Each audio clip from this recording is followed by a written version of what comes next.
guys, welcome back to my YouTube channel. So today in this video, I'm going to talk about how to write a poetry book. As in, I'm assuming that you've been writing for the past couple of years and you already have a sizable collection of poems. So I'm going to talk about how you can put it all together and compile it in a book form so that you can pitch your poetry manuscript to prospective publishers or self-publish if you wish. So the most basic approach is to, of course, sort of like put all sorts of poems together, and that's the kind of pattern that most poetry books follow. They are not curated around a particular theme. So let's say you selected 50 poems out of all your poems, and these 50 poems you have to put it together. Now how to put them together, that's where you use your imagination and creativity and common sense a little bit. So the first golden rule is do not put similar kind of poems one after the other. So let's say you have some short poems, some long poems, and some medium length poems. So try to sort of like bring in variation in between the poems. So let's say your first 3 poems in your collection are short poems. Then after the first 3 poems, then you can put like let's say 2-3 long poems, and then after that you can put medium length poems, and then short poems again, so that it's sort of like visually also it's more pleasing to the eye. So when the reader is looking at your poetry book, then if you have the same kind of like if you have short poems all the while one after the other, or if you have long poems all the time, then it can be very stressful for the eye as well, and of course boring for the mind. So just try to sort of alternate between a different sort of lens so that the reader, it's interesting for the reader. Then apart from the lengths of poems, thematically also you can alternate poems according to different themes. So let's say your the first 3 poems which you have put in your book, in your poetry manuscript, are very serious, heavy poems. So after that the reader needs a little bit break. So then you can put maybe 2 or 3 lighter ones, maybe 2 or 3 humorous poems or love poems. Then maybe after that, if all these poems are free verse and you have some lyric poems, then afterwards maybe you can put these lyric poems so that the reader gets a different feel. Then you can put serious poems again, and then when the reader is again, the serious stuff is getting too heavy for him, then after that you can again put the love poems. So if you're getting my point, we write all kinds of poems. Nobody writes similar kind of poetry all the time, so you will probably have a mix of different kinds of poems, love poetry, sad poems, happy poems, poems about relationships, life, objects. So just try and alternate sort of between these moods throughout your book so that the reader gets a variation after every couple of poems. So this is if you're following the basic approach. But you can also have more fun with your approach, and you can also curate your book around a particular theme. Of course, that can only happen if you do have poems, a substantial, sizable number of poems. I think at least 40-45 poems you need for a collection. It's not important to have too many poems, but just select, I think at least 35-40 poems are important.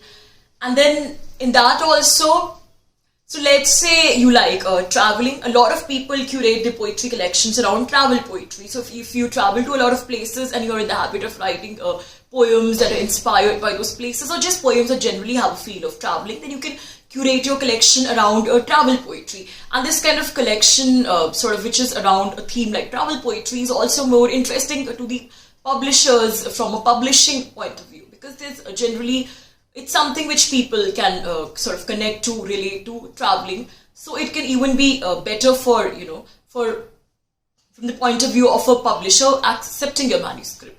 So one is travel poetry. Then you can also write poems around a particular place, around a particular city. So for example, I've lived in Delhi for a long time, and I want to curate a poetry collection which has all the Delhi poems. Now all the poems do not have to be directly sort of written about Delhi, but they will feature some places, some experiences from that place. So you can curate your poetry sort of around a particular place as well.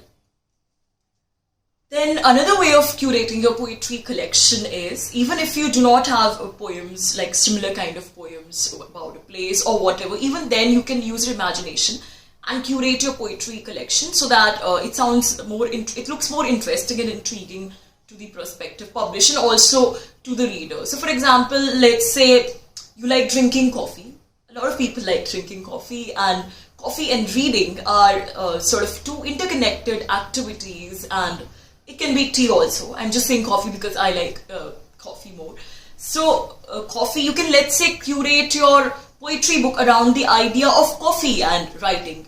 So coffee and writing, something like a verse by coffee. Now I know this is a bad title, but I'm just trying to give you an example. You can come up with a better title or words or something, but I hope you get the idea. So this is a kind of a theme where all your poems, no matter what their theme is, even if they're about relationships, objects, whatever, they will fit in, because the theme is about writing and coffee, that you're writing these poems while drinking coffee. So, and you can also put in little illustrations of cute coffee cups along with some of the poems. So this is just an idea about like how you can curate your poetry collection around a theme, even if the poems do not follow a similar kind of pattern. Even if you can't find a tangible theme, you can still use your creativity and think of different ways to curate your poetry collection, just so that basically it's more appealing to the reader. If you're talking about coffee and writing, then immediately a reader will pick up your book, and because they will think there's something new about this poetry collection rather than just randomly compiling all your poems together.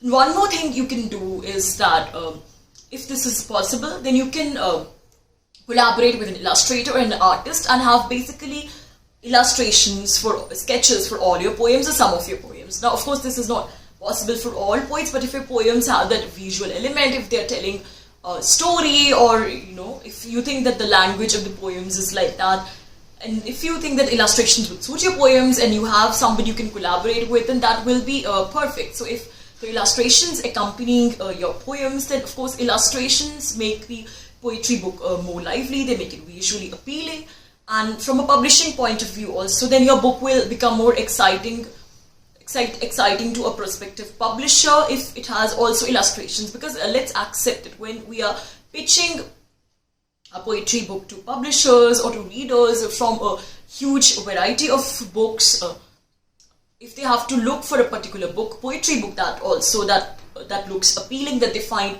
appealing, then there has to be something striking about your book. So this is yet another idea you can try and combine with an illustrator and work out illustrations for your poems. So this is it for today. Thank you guys for listening. I hope you liked the video, and please don't forget to subscribe to my YouTube channel, and please do remember to push the top bell icon on the right hand corner so that you can get regular updates and notifications. And if you have any suggestions about the kind of content you want to see on this channel, then please do put those suggestions in the comments box. Thank you so much for listening.